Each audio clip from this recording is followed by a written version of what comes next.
सिद्धं जिनेन्द्रममला प्रतिमा प्रबोधम् निर्वाणमार्गममलं विबुधेन्द्रवन्द्यम् संसारसागरसमुत्तरणं प्रबोधम् वक्षे समाधिशतकं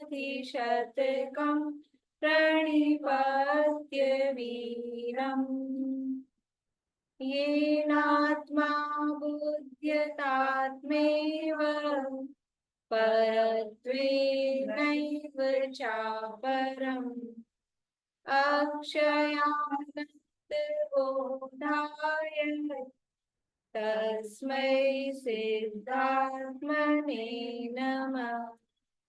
जयन्ति यस्यावदतोऽपि भारती विभूतयस्तीर्थकृतोऽप्यनीहितु शिवाय धात्री सुगताय विष्णवे जिनाय तस्मै सकलात्मने नमः। सकल विभाव अभाव कर किया आत्म कल्याण परमानंद सुबोधमय नमो सिद्ध भगवान। आत्म सिद्धि के मार्ग का जिसमें सुभग विधान उस समाधियुत तंत्र का करूं सुगम व्याख्यान। नमो सिद्ध परमात्म को अक्षय बोध स्वरूप जिनमें आत्मा पर जान पर जिनने पर जान पर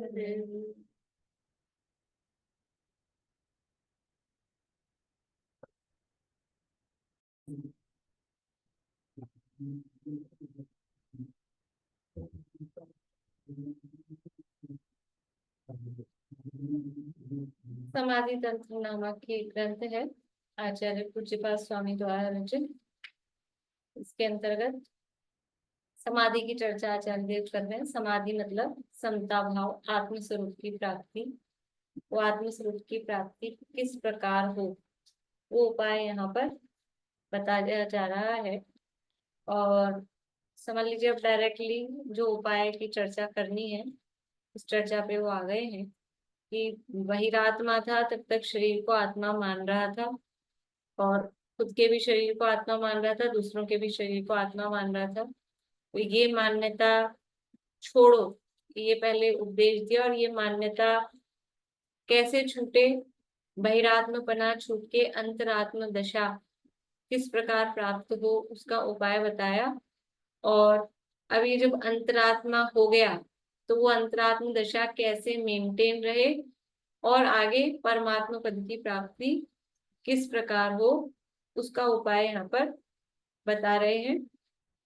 और जो जीव को विषय भोगों में आनंद आता है उसमें तो बढ़िया लगता है, और जो त्याग वैराग्य संयम उसमें कष्टदायक लगता है। उसके लिए कह रहे हैं कि जहां पर तुम विश्वस्त हो, जहां पर तुमको लग रहा है कि हम तो यहाँ पर एकदम सेफ हैं, वो जगह सेफ नहीं है, वो शत्रु का स्थान है, शत्रु के घर में छुपे हुए हो। जहां पर तुम्हें डर लग रहा है वो वास्तव में तुम्हारा अभय का या निर्भयता का स्थान वो है।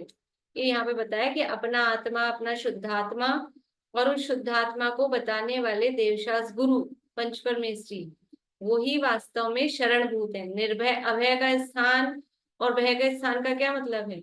भय का स्थान का मतलब है अशरण है। ये संसार शरीर भोग ये अशरण है, क्योंकि जहां डर लगता है उसकी शरण कैसे ले सकता है? जिससे डर रहा है तो डर के तो दूसरे की शरण में जाता है। तो ये संसार, शरीर, भोग, ये डर के कारण है, इसलिए इनकी शरण नहीं लेनी है। ये शरण लेने योग्य है नहीं, ये अशरण है। और जो देवशास्त्र, गुरु, पंच परमेष्ठी और अपना शुद्धात्मा, ये निर्भयता का स्थान है। यहाँ कोई डर नहीं है, इसलिए इसकी शरण में आना। शुद्धात्मा और पंच गुरु जग में शरणों दो, ये दो ही शरण है। परमार्थ से तो निश्चय शरण आपको आप, वास्तव में तो शरण अपना शुद्धात्मा ही है। जिनने जाना आत्म में, जिनने जाना आत्मा, वो अपने आत्मा को अपना जानना, वास्तव में तो शरण वो ही है। लेकिन जब अब अनादि का समझ लो वियोग है, तो आत्मा का ज्ञान, आत्मा का अनुभव होता नहीं है। तो उस आत्मा को जो बताने वाले हैं वो भी शरणभूत है, जो सही रास्ते तक पहुंचा दे, सही अपने घर तक जो पहुंचा दे, वो भी उस मार्ग में शरणभूत है। तो इसलिए पंच परमेष्ठी भगवान वो शरणभूत है, वो निर्भयता का स्थान है। लेकिन अब ऐसी रहती है, मतलब बुद्धि जीव की ऐसी रहती है कि जहाँ जो सुख का स्थान है वहां दुख लगता है, और जो दुख का स्थान है वहां सुख लगता है। जैसे बच्चे होते हैं ना, बचपन में पढ़ाई लिखाई, बच्चों को पढ़ाई लिखाई करनी चाहिए, लेकिन कैसे लगती है उनको पढ़ाई लिखाई करना? इंटेलिजेंस से इंटेलिजेंट व्यक्ति भी हो ना, पर छुट्टी मिल जाए तो कैसा प्रसन्न होता है। मतलब वो पढ़ाई लिखाई कष्टदायक लगती है। लेकिन अब कुछ बच्चे ऐसे होते हैं कि पढ़ते लिखते नहीं है, फिर वो अभी आराम से घर में बैठे रहते हैं, जो भी है मोबाइल चलाते हैं, स्कूल नहीं जाना है कि पढ़ाई नहीं करनी है, तो पास हो रहे हैं कि फेल हो रहे हैं, जैसे तैसे भुड़क रहे हैं, समझ लो। तो अगर अभी वो कष्टदायक लग रहा है, लेकिन बाद में क्या होता है, पढ़ गए, लिख गए, कुछ बन गए, तो फिर बाकी का जीवन में, अब मतलब दुनिया की दृष्टि से, कि फिर आप सेट हो, फिर जीवन में कोई समस्याएं नहीं है, आजीविका की दृष्टि से अच्छा सेट हो जाए वेल, तो उसलिए। और अभी तुमने आराम किया 5-10 साल, जो पढ़ाई के दिन थे, फिर क्या होगा बाकी पूरी जिंदगी? फिर परेशानी परेशानी, फिर रोज रोते रहो। क्या कर, बनोगे खराब। चलती कहावत, पढ़ोगे लिखोगे बनोगे नवाब, आंटी बता रहे, खेलोगे कूदोगे बनोगे खराब। तो ये जैसे, लेकिन अब उसको मजा उसमें आता है। पढ़ाई कष्टदायक लगती है, कष्टदायक लगती है, ये भार लगता है सिर पे, लेकिन ये समझ में नहीं आता। ऐसे हमको, जैसे वो बच्चे की हालत है, ऐसे हमारी हालत है कि ये अभी थोड़े दिन का, अभी ये थोड़े दिन का त्याग वैराग्य, ऐसा विषय भोगों का त्याग, ये ऐसा कष्टदायक लग सकता है, लगता भी है। लेकिन वास्तव में वो आत्मा की प्राप्ति हो जाएगी तो अनंत काल तक। यहाँ तो केवल एक जीवन है, उसका भी मैंने इसीलिए कहा वो तो उदाहरण है, कोई गारंटी नहीं है पढ़ लिख के भी तो हो ही जाए, लेकिन फिर भी दुनिया में जो चलता है उस हिसाब से। पर यहाँ तो अनंत काल के लिए रहिए, अनंतानंत काल यथा तथा शिव परिणय। दादा के शब्दों में कहें तो अनंतानंद अनंतानंत अरे भोगोगे काल अनंत, अनंतानंत अनंतानंत अनंतानंद अनंतानंद, कितनी बार लिखा उन्होंने।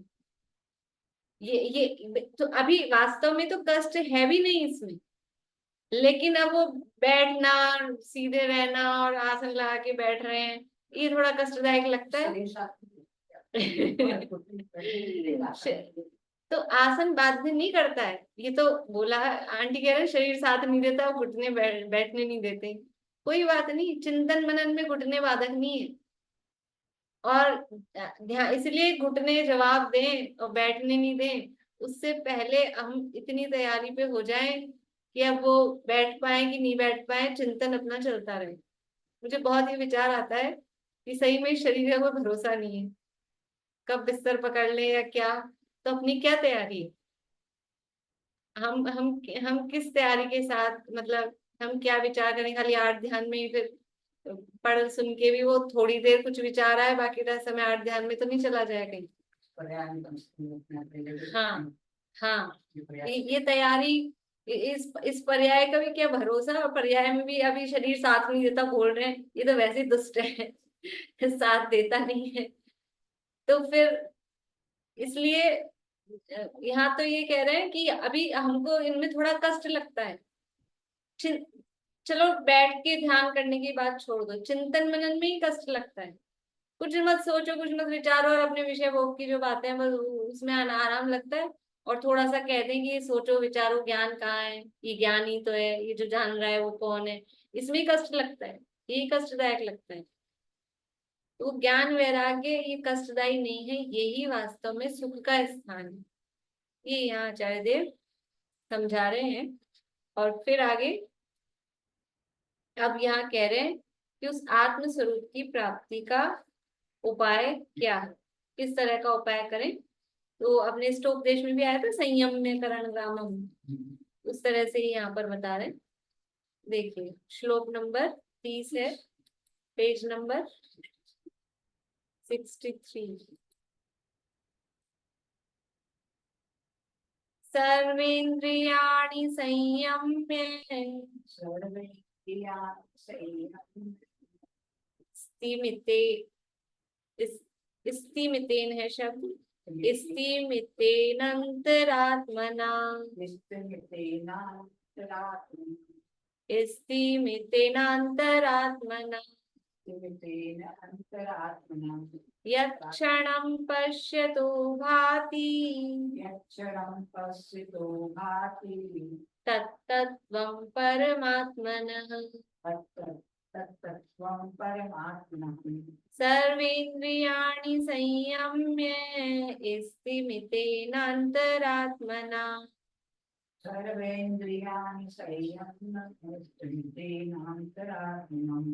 यत्क्षणं पश्यतो भाति तत्तत्त्वं परमात्मनः।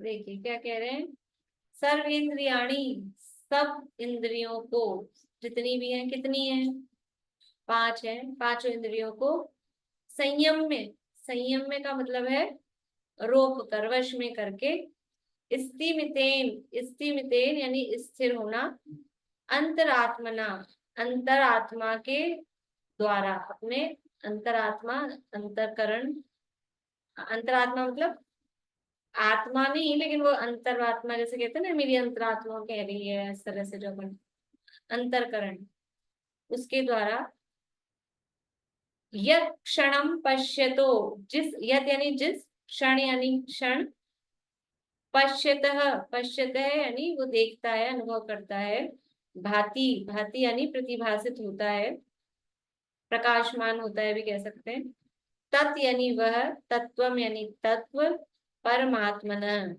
वह परमात्मा का तत्व है, यानी तत्व यानी भाव, परमात्मा का भाव है, स्वरूप है।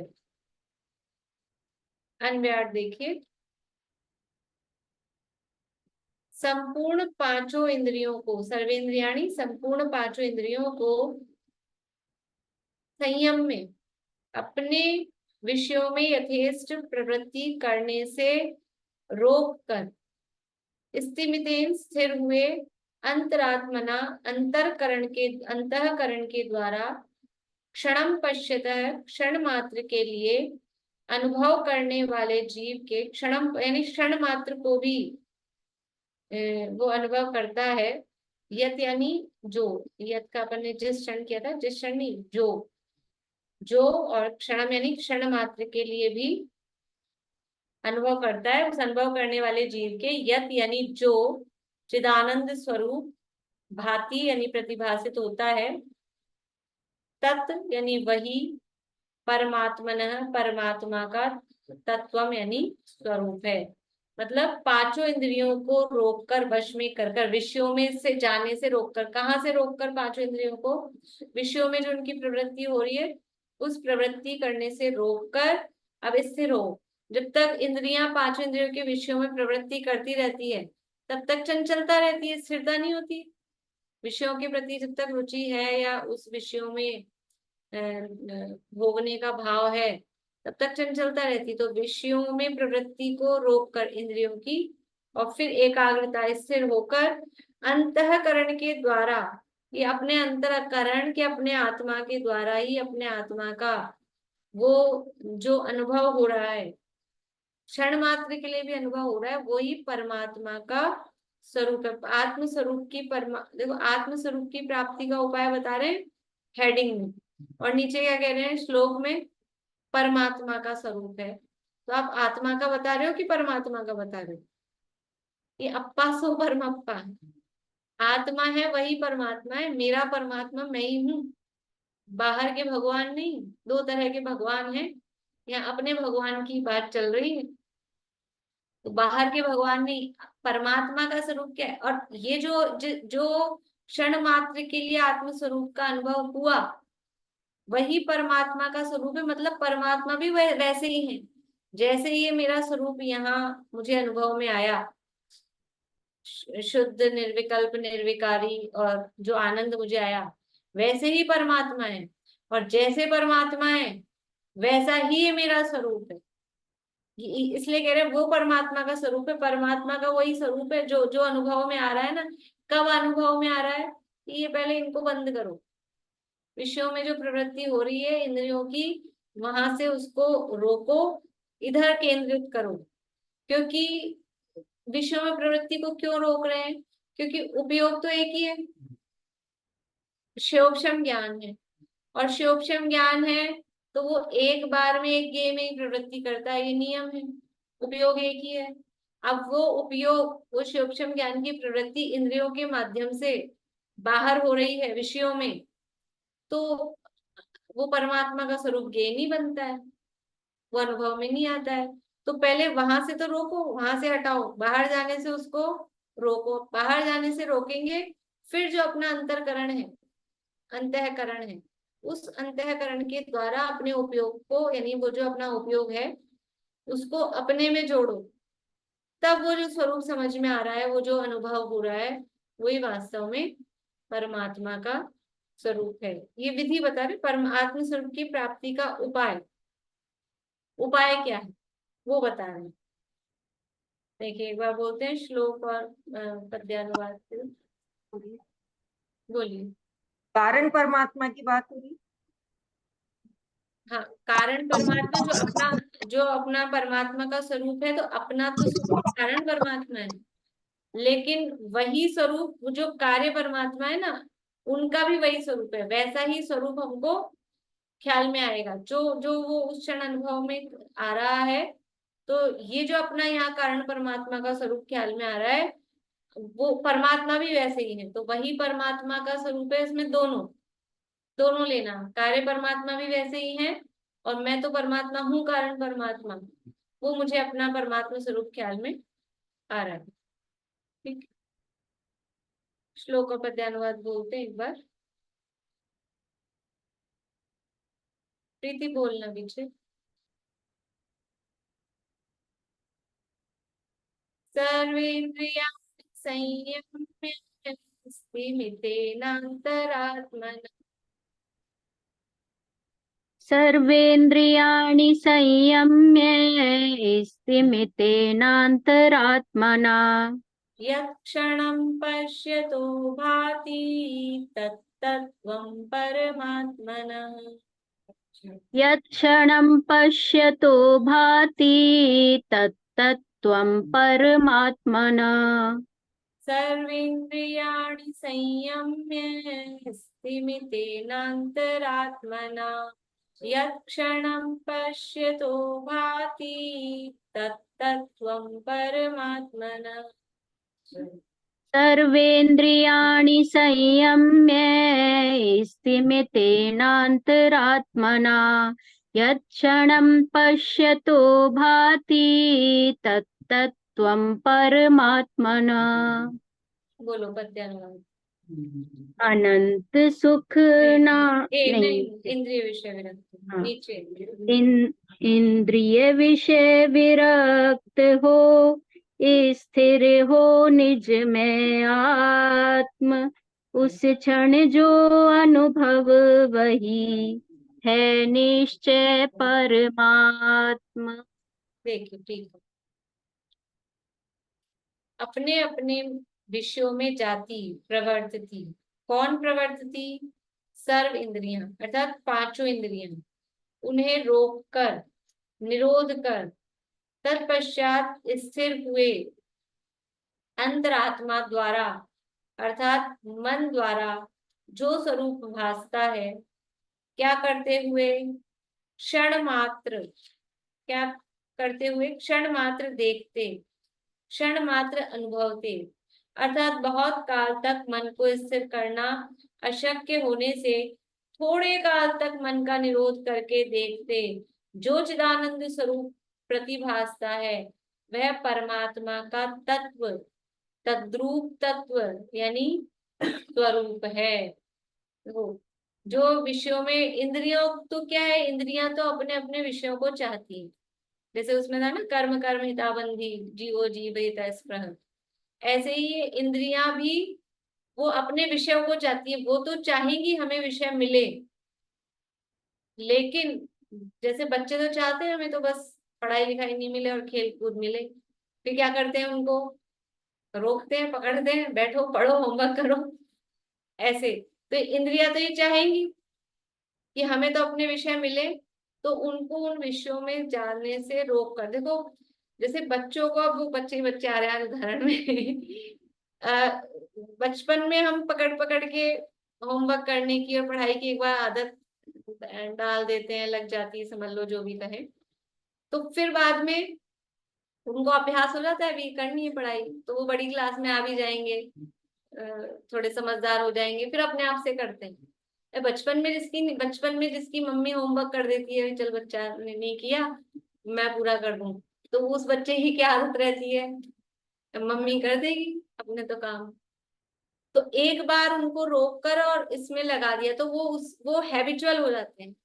तो ऐसे ही हमने विषयों में खुला छोड़ दिया, इंद्रियों को विषयों में खुला छोड़ दिया, तो वो विषयों में ही जाएंगे।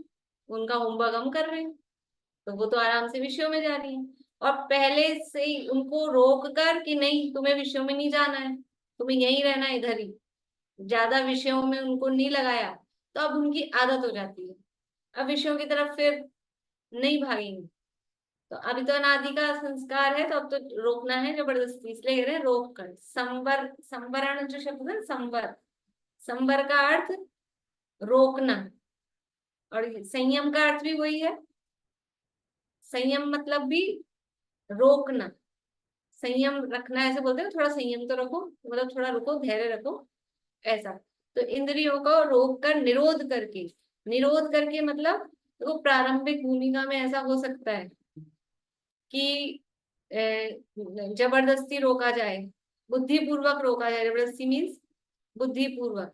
और फिर क्या होता है, धीरे धीरे वो स्टेज आती है कि वो उधर जाता ही नहीं है, उसका नाम है निरोध।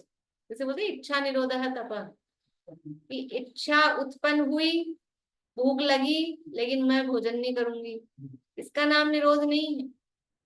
लेकिन भूख लगे ही ना, हम स्वाध्याय में, ध्यान में, पूजन पाठ में इतने मग्न हो गए, ये ख्याल ही नहीं है, प्यास प्यास लगी ही नहीं, उसका नाम है निरोध वास्तव में। तो वो उत्पन्न ही ना हो, इच्छा उत्पन्न ही ना हो, उसका नाम है निरोध। तो ऐसे ही इंद्रियों को, विषयों की इच्छा उत्पन्न ही ना हो, उसका नाम है इंद्रियों का संयम, उनको रोकना। लेकिन प्रारंभिक भूमिका में तो पहले समझ लो बुद्धिपूर्वक रोका जाता है, और फिर धीरे धीरे अभ्यास हो जाता है। और इधर उपयोग देखो, बुद्धिपूर्वक अगर नहीं रोकेंगे तो इसमें उपयोग लगेगा नहीं, इसलिए पहले बुद्धिपूर्वक वहां से रोकना, और फिर इसमें जो उपयोग लगने लगता है तो फिर वो अपने आप ही छूट जाता है। हाँ, बहिरंग तप वो इसीलिए बाहरी, वो निमित्त रूप से है कि अभी हमने आज बुद्धिपूर्वक त्याग किया है, उपवास किया है, एक आसन किया है, तो वो इंद्रियों की प्रवृत्ति भी उधर जाने से रुकती है, और इसके लिए हमें समय मिलता है तो इधर रुचि लगती है। बोलिए बेला वर्मा। एक बात पूछनी थी, जैसे हम आंख बंद करके बैठे तो हमारे कान तेज हो जाते हैं, मतलब कानों से मतलब ज्यादा सुनाई पड़ने लगता है, ऐसा कुछ है? और क्या पांचों इंद्रियों को एक साथ रोका जाता है? पांचों इंद्रियों को देखो, कुछ तो इंद्रियां हैं जैसे स्पर्शन इंद्रिय है, अब उससे हाँ, आपको ये ठंडा ये गर्म इसी फील के हो लिए रहा है, तो पूछना कब था मैं। हाँ कैसे रुक सकता है? हाँ, यही पूछना। कान है तो कानों से सुनाई देना, आंख बंद कर सकते हैं, और नाक को भी बंद करके बैठ तो नहीं सकते। एक एक ये रसना इंद्रिय है और एक ये चक्षु इंद्रिय है, ये दो उसको ही है कि रोक हम ऐसा कंट्रोल जो हम अपने को लगे अपने हाथ में। लेकिन यहाँ मतलब यह है पांचों इंद्रियों को विषयों से रोककर, कि विषय तो रहेंगे, स्पर्शन का विषय, बाहर बैठ गए, ठंडी हवा लग रही है, गर्म हवा लग रही है, जो भी है वो फील में आएगी, लेकिन मुझे ऐसा ही चाहिए, मुझे तो ठंडी हवा में बिल्कुल ऐसे करके बैठना है, ये ना, ये मतलब है उसका विषय। हमको जो सुखदायक आराम की दशा जैसी हमको लगती है, या हमको तो तख्ते पे नहीं बैठा जाता है, चटाई चुभती है, तो जरा गद्दा गद्दी लगा लगू के वो, तो ये है स्पर्श इंद्रिय का विषय। अब हम चटाई पे बैठे हैं, हम तख्ते पे बैठे हैं, तो अब वो कोमल कठोर जो भी लग रही है, वो ज्ञान का विषय होने में प्रॉब्लम नहीं है, ज्ञान का ज्ञेय तो बनेगा, जो भी चीज है ज्ञान का ज्ञेय बने, लेकिन उसमें सुख बुद्धि आए तो वो विषय हो जाता है, उसमें सुख बुद्धि आ जाती है तो वो विषय होता है। अब कर्ण इंद्रिय से कोई शब्द सुनाई दे रहे हैं, तो शब्द सुनाई देंगे, लेकिन अगर उपयोग हमारा दूसरी तरफ है तो सुनाई नहीं देता है। अगल बगल की बात नहीं सुनाई देती, उपयोग कहीं और हो, सामने से बोलो आवाज दो तो नहीं सुनाई दे, ऐसा होता है। तो वहां से ये उसको रोक कर का मतलब है वहां से अपने उपयोग को हटाकर, अभी जो मैंने कहा था ना, उपयोग हमारा एक ही है, अभी उपयोग उनमें लगा हुआ है कि हवा कौन सी आ रही है, ठंडी आ रही है कि गर्म आ रही है, कि कौन सा गाना चल रहा है, कि सुगंध आ रही है कि दुर्गंध आ रही है, उपयोग वहां लग रहा है, तो उपयोग को वहां से हटाकर इधर लगाओ, ये है उनको वहां से रोक कर।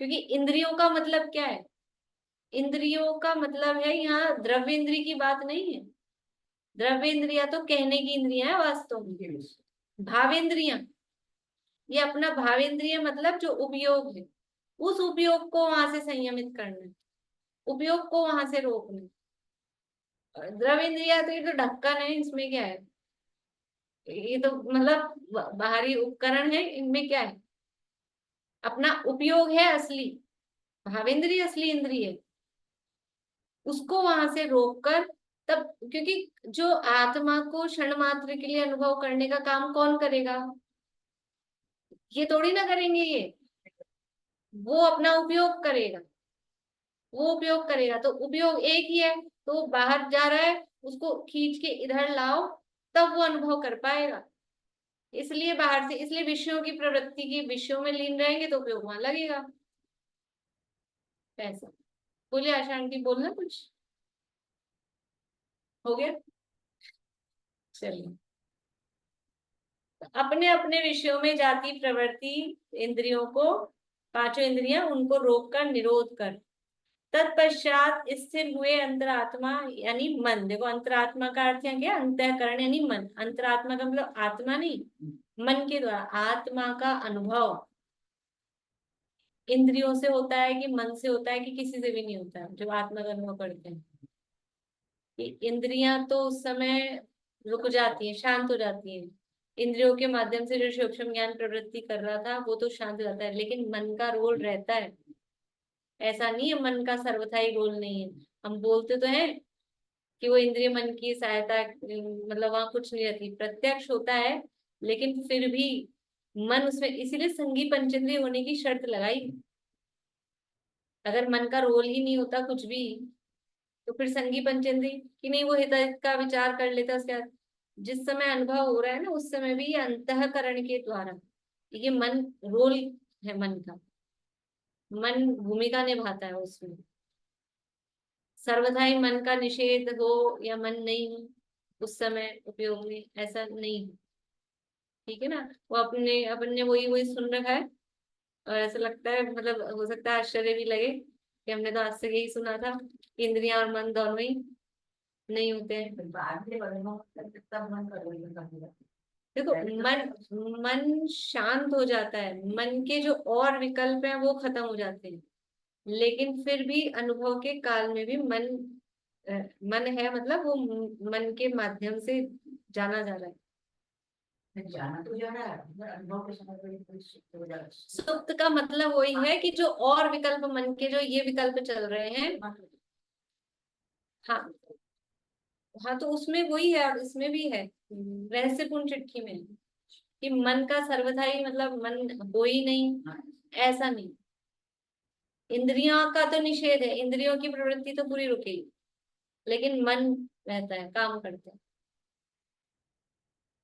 तत्पश्चात स्थिर हुए अंतरात्मा द्वारा, अर्थात मन द्वारा जो स्वरूप भासता है, लिख रहे मन के द्वारा जो स्वरूप भासता है, यहाँ कह रहे क्या करते हुए, क्षण मात्र देखते, क्षण मात्र अनुभवते, अर्थात बहुत काल तक मन को स्थिर करना अशक्य। क्षण मात्र की बात की ना, क्षण मात्र के मतलब कि क्योंकि बहुत देर तक आत्मा में उपयोग नहीं स्थिर रहेगा, अभी अभ्यास नहीं है, अभी संस्कार नहीं है अनादि के, तो इतना सा भी करोगे ना एक क्षण मात्र को, तो भी तुम्हें परमात्मा का अनुभव होगा, वो फीलिंग आएगी जो जो भगवान की फीलिंग होती है, तुम्हें अपने परमात्मा तत्व का स्वरूप प्रतिभासित होगा।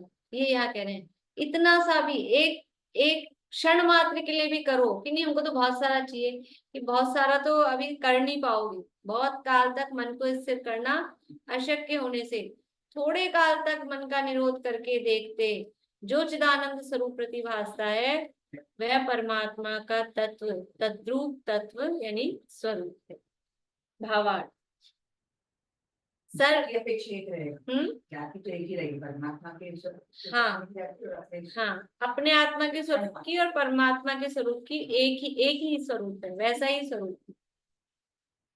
टीका नहीं, भावार्थ, सर्व इंद्रियों के विषयों में भ्रमती प्रवर्तती चित्त वृत्ति को रोक कर, अर्थात अंतर्जल्पादि संकल्प विकल्पों से रहित होकर, देखो इंद्रियों के विषयों में जो चित्त वृत्ति लिखा है ना, इंद्रियों के विषयों में चित्त वृत्ति मतलब उपयोग, वो उपयोग जा रहा था और उसके माध्यम से जो अंतर्जल्प संकल्प विकल्प हो रहे थे उससे रहित होकर उपयोग को अपने चिदानंद स्वभाव में स्थिर करना, उसके आत्म स्वरूप में स्थिर होने पर परमात्म स्वरूप का प्रतिभास होता है। पांच इंद्रियों के विषयों की ओर का झुकाव छोड़कर और मन के संकल्प विकल्पों को तोड़कर ज्ञानानंद स्वभाव में स्थिर होना, वह परमात्म प्राप्ति का उपाय है। देखो मन का जो निषेध किया जाता है वो केवल जो मन के संकल्प विकल्प जो चल रहे होते हैं ना, उसका निषेध है। तो पांच इंद्रिय के विषयों का झुकाव छोड़ा और मन के जो दूसरे दूसरे संकल्प विकल्प चल रहे थे उनको तोड़कर और अपने स्वभाव में एकाग्र होना, स्थिर होना, वह परमात्मा प्राप्ति का उपाय है। ये भी पढ़ लेते हैं विशेष स्पष्टीकरण। आत्मा अतीन्द्रिय सुख का भंडार है, ऐसी दृष्टि होने पर राग की, विकल्प की रुचि तथा इंद्रिय विषयों की ओर की प्रवृत्ति रुक जाती है। आत्मा की दृष्टि होने पर अपने आप वो विषयों की प्रवृत्ति रुक जाती है, इसका इसलिए ये वाइस वर्सा चलता है, जो मैंने कहा ना, पहले तो बुद्धिपूर्वक रोकना पड़ेगा और फिर जब इसमें उपयोग लगने लगेगा तो वो रुचि यथा यथा समायाति संवित्तो तत्वोत्तमम तथा तथा न रोचन्ते विषया सुलभापि, और यथा यथा न रोचन्ते विषया सुलभापि तथा तथा समायाति संवित्तो तत्वोत्तमम, वो दोनों बातें हैं। पर तरफ की वृत्ति रुक जाने पर उपयोग आत्म स्वरूप में स्थिर होता है और आत्मा के आनंद कंद का अनुभव होता है। यह सम्यक दर्शन है और यही समाधि है, इसके द्वारा ही परमात्म पद प्राप्त होता है, और कुछ नहीं है समाधि। सम्यक दर्शन का नाम ही समाधि है, आत्मा के अनुभव का नाम समाधि है, मरने का नाम समाधि नहीं है, आत्मा के अनुभव का नाम समाधि है। बोलिए शशि बाबू। ये टीका में थर्ड लाइन पे तो बोला मन द्वारा जो स्वरूप होता है, और फिर फिफ्थ लाइन में लास्ट में बोला मन का निरोध करके। हाँ, तो वो मन के निरोध का अर्थ वही है जो संकल्प विकल्प चल रहे हैं ना, उनका निरोध करके, लेकिन जो अनुभव होगा वो मन के द्वारा होगा। अनुभव कौन, मतलब वो जो मैं आपका बंद करती हूँ, वो डिस्टर्ब करता है, भले आप फिर चला लीजिएगा। वो जो अनुभव हो रहा है ना, वो अनुभव मन के द्वारा होता है, मतलब इसलिए मैं कह रही हूँ उसमें मन का रोल है। मन के निरोध का मतलब है वो संकल्प विकल्प जो चल रहे हैं वो रुकेंगे, लेकिन रुकने के बाद भी अनुभव कौन कर रहा है, तो उसमें मन काम करेगा, मन के माध्यम से होगा। मन उसके लिए साधन है, समझिए। लेकिन विकल्पात्मक वाला नहीं, विकल्प चलते रहेंगे तो बाधक ही है। विकल्प तो रोक, इसलिए वो अपन ने बस यही सुना है तक, मन पावे विश्राम, मन का भी निरोध। लेकिन अनुभव जो होगा वो मन के द्वारा ही होगा। बोलिए प्रमिला जी। मोक्षमा प्रकाशक में दिया ना, स्वानुभव को मन जनित भी कर। हाँ, वैसे पुन चिट्ठी में आया था ये, वैसे पुन चिट्ठी में। चलिए, इस तरह से ये हुई, ये 2 लाइन का है, इसमें पाहुड़ दोहा का कोटेशन दिया है, वो पढ़ के सुना रही हूँ, मेरे वाली बुक में है। इस पीछे का भी ले लेते ना, आज पांडव पुराण वाला। हाँ, अभी आज फिर समय तो हो रहा है, अभी ये पढ़ लेते हैं, फिर देख लेते हैं, कल ले लेंगे। इस संसार में सुख तो 2 दिन का है, फिर तो दुखों की परिपाटी है। इसलिए हे हृदय, मैं तुझे सीख देता हूँ कि अपने ही चित्त को तू बाढ़ लगा, अर्थात मर्यादा में रख और सत्य मार्ग में लगा। पाहुड़ दोहा है, मुनि राम सिंह जी कृत है, उसका दिया है कि सुख तो 2 दिन का है। 2 दिन कह रहे, 2 दिन तो बहुत बड़ी बात है। 2 दिन का, 2 मिनट का सुख का है संसार में, और फिर दुखों की परिपाटी है। इसलिए हे हृदय, अपने हृदय को शिक्षा दे रहे हैं, मैं तुझे सीख देता हूँ कि तू अपने ही चित्त को बाढ़ लगा, मर्यादा में रख। ये दिख रहा है थोड़ा विषयों में सुख, ये है नहीं सुख।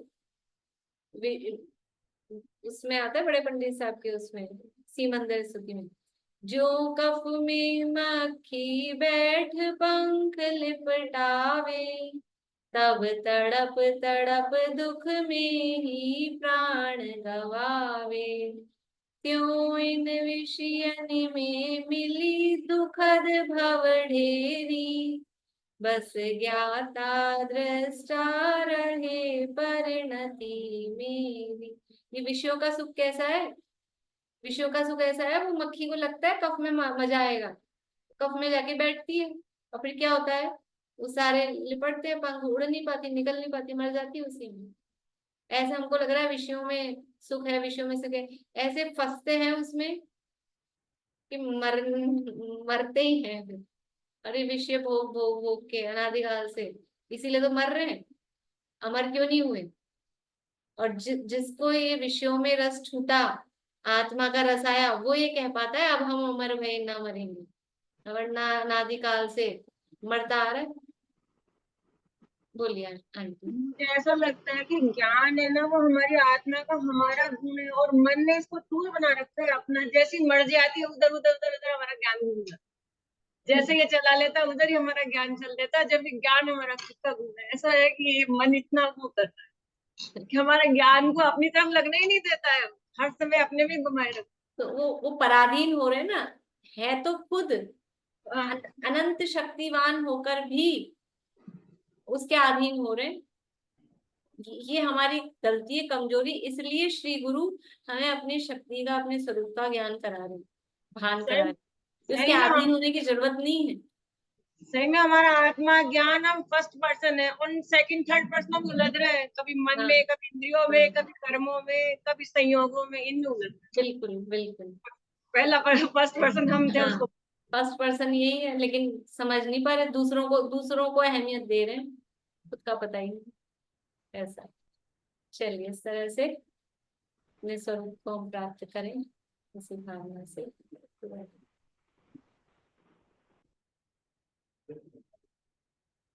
प्रीति पढ़ना।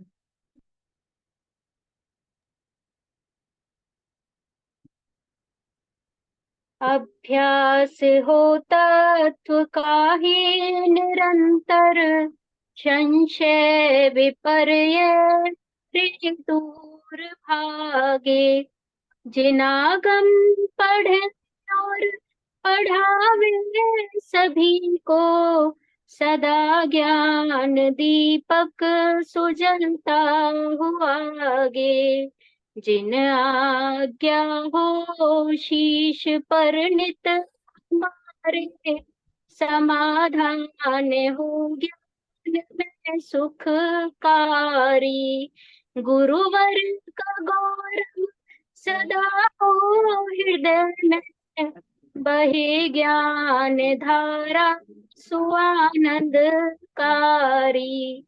वस्तु स्वभाव मयि धर्म सुख में, प्रकाशे जगत में अनेकांत सम्यक। ऊंचा रहे ध्वज सदा स्यादवादी, निर्दोष सद्ज्ञान जयवंत वर्ते। सर्वज्ञ शासन जयवंत वर्ते, निर्ग्रंथ शासन जयवंत वर्ते।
जय श्री कृष्ण।